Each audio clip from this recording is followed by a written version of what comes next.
Welcome to the latest climate podcast. Here are today's top climate news stories.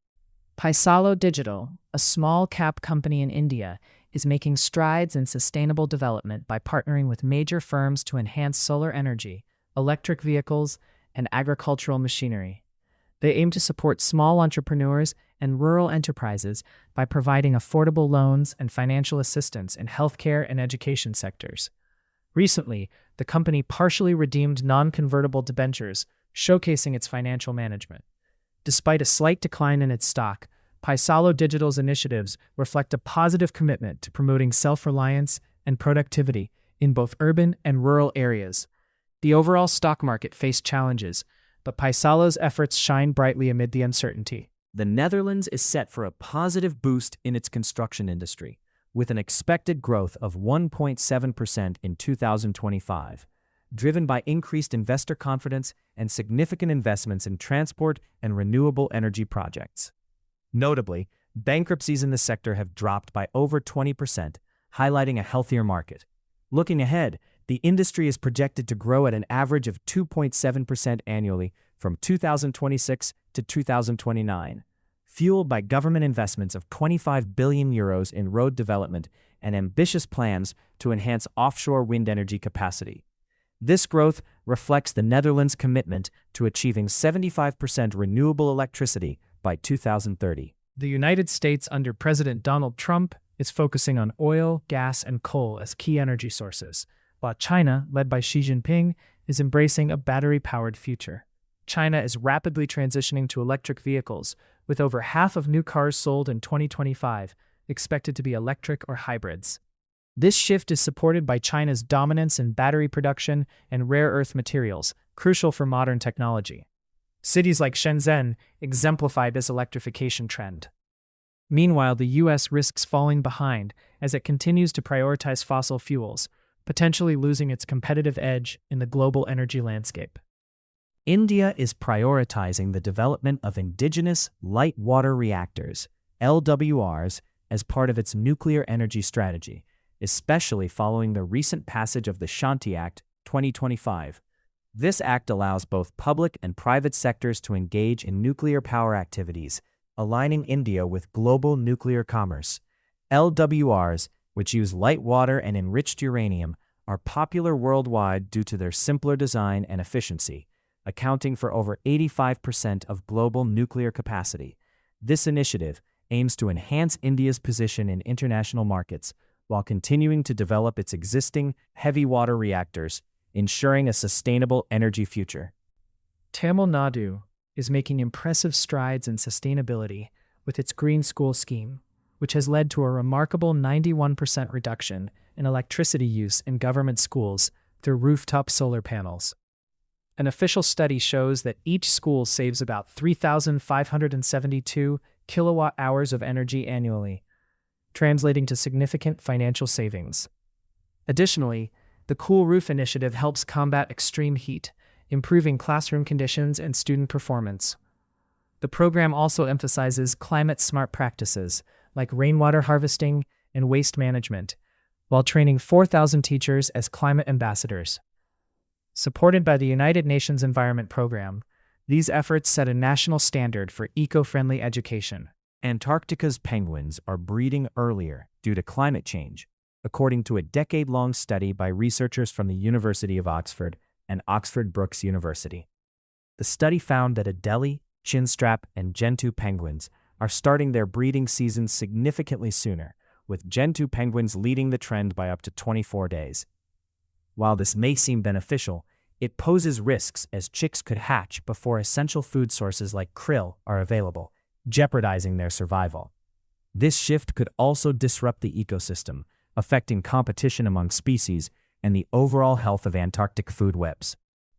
India is making exciting strides in renewable energy, aiming for 500 gigawatts of capacity by 2030 and net zero emissions by 2070. By November 2025, the country's renewable energy capacity reached nearly 258 gigawatts, driven largely by solar power. The recent budget boosts initiatives like PM Surya Ghar, which saw an 80% increase in funding, promoting rooftop solar adoption. Additionally, the budget supports battery storage and domestic solar manufacturing, enhancing self-reliance. With a focus on improving grid resilience and storage, India is well on its way to a sustainable energy future, ensuring cleaner energy access for households and farms alike. Toyota Kirloskar Motor in India is excited to launch its first battery electric vehicle, the urban cruiser Abella, as part of a diverse product range that includes hybrids and traditional engines. This move supports India's goals for decarbonization and energy security. The company is responding to growing customer interest in electric vehicles, with plans to enhance charging infrastructure through partnerships. The urban cruiser Abella, which offers impressive driving ranges and will also be exported to Europe, signifies Toyota's commitment to greener mobility. With over 38 million electrified vehicles globally, Toyota continues to innovate for a sustainable future. Inpex, a company in Australia, plans to resubmit its environmental plan for a significant carbon capture and storage project. This initiative aims to address climate change by reducing carbon emissions from industrial sources. The project represents a step forward in utilizing technology to combat environmental issues effectively. By focusing on sustainable practices, Inpex is contributing to a greener future and showcasing the importance of innovation in tackling climate challenges. This effort highlights the growing commitment to environmental responsibility in Australia and the potential for positive change through advanced technology. Uttar Pradesh is making great strides in attracting global investors at the World Economic Forum in Davos, Switzerland. The state's delegation engaged with investors from finance, pharmaceuticals, and renewable energy sectors, showcasing Uttar Pradesh's strong investment ecosystem. Minister Suresh Kumar Khanna praised existing investors and invited new ones, emphasizing the state's robust infrastructure. A focus on women empowerment was highlighted, with initiatives supporting women-led groups in agriculture and dairy. The state also presented its renewable energy policies, including solar power and green hydrogen, reinforcing its commitment to sustainable growth. The event promises significant government participation, enhancing Uttar Pradesh's global presence. Transport Canberra, located in Australia, is investigating cybersecurity risks associated with its fleet of Chinese-made Yutong electric buses, due to concerns that they could be remotely shut down from China. The UK's National Cybersecurity Centre raised alarms about this issue, which has also been noted by Norwegian transport operators. Despite previous investigations revealing no vulnerabilities, experts warn that the risk increases with more electric vehicles from foreign manufacturers. Yutong asserts it prioritizes data security and complies with laws.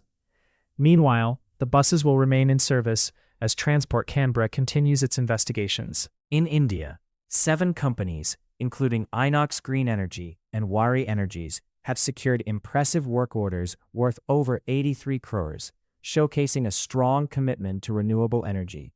Inox Green Energy will manage a 625-megawatt solar project in Badla, Rajasthan, while Wari Energies has landed contracts for 2,210 megawatts of solar modules, including a significant 2,000-megawatt order in the United States. These developments highlight the company's expanding capabilities in renewable energy and infrastructure, positioning them well for future growth despite current market challenges. This positive momentum reflects India's dedication to sustainable energy solutions. In Davos, Sumant Sinha, the co-chief of Renew, announced exciting plans for cautious expansion in India's renewable energy market. He emphasized a smart, phased approach rather than rushing to dominate the entire sector. With artificial intelligence and data centers driving power demand, Sinha predicts renewables will supply over 80% of this need in the future. He highlighted the rapid growth of renewables, which added nearly 50 gigawatts of capacity last year, and aims for 1,000 gigawatts by 2040. This strategic growth presents a bright future for sustainable energy in India, supporting both economic development and environmental goals. Japan's Inpex is making exciting strides with its Bonaparte carbon capture and storage project off Australia's north coast. The company plans to resubmit its environmental plan once new laws are finalized, showing its commitment to advancing this important initiative. Inpex is working closely with Australia's Environment Department to ensure compliance with the upcoming changes. The project, which began preliminary engineering in April and received major project status in July, has strong partnerships with Total Energies and Woodside Energy. Australia is actively enhancing its carbon capture landscape, having awarded 15 offshore permits since 2022 and currently operating 2 onshore projects. India is poised for a renewable energy revolution, according to Sumant Sinha, the chief executive officer of Renew. At the World Economic Forum annual meeting, he shared his optimistic vision for the country's clean energy future, highlighting a careful growth strategy. With the rising demand for power from artificial intelligence and data centers, Sinha believes renewable energy could meet over 80% of these needs. Renew is actively involved in solar manufacturing and exploring green hydrogen. He emphasized the importance of long-term planning to transition away from fossil fuels, anticipating significant growth in renewable capacity by 2047. Skoda India is gearing up for a multi-fuel future as it adapts to new emission norms, emphasizing that electrification alone is not the answer for India.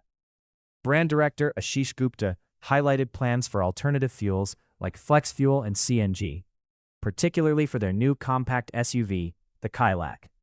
With electric vehicles currently making up only 4% of India's market, Skoda is also focusing on premium features in its cars to meet consumer demand. As the company prepares for a significant product launch in 2026, it aims to enhance its lineup while navigating increasing competition in the automotive sector. For more climate news, make sure to download the Change Your Climate app from the Apple App Store or Google Play Store. Please note these stories were AI generated from real news sources, which isn't always perfect. If you have any concerns or questions about the news contained in this podcast, please reach out to us.